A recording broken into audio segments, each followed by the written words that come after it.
सादर होत आहे विश्वाचं विश्वरत्न भीमवादळ तुफान वारा 5 नंबर लक्ष इकडे ऑपरेटर लक्ष इकडे 5 नंबर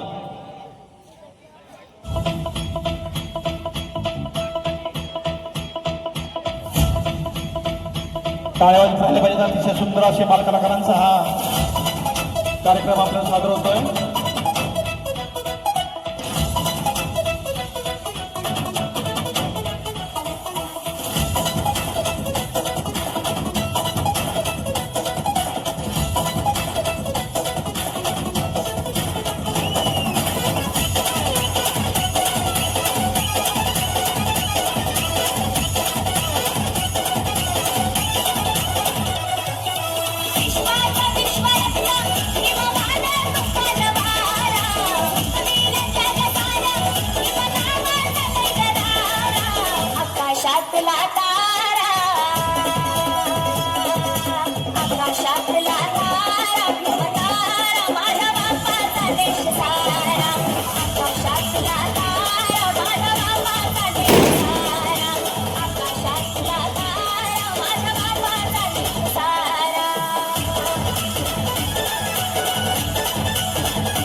टाळ्या वाजत राहिल्या पाहिजेत.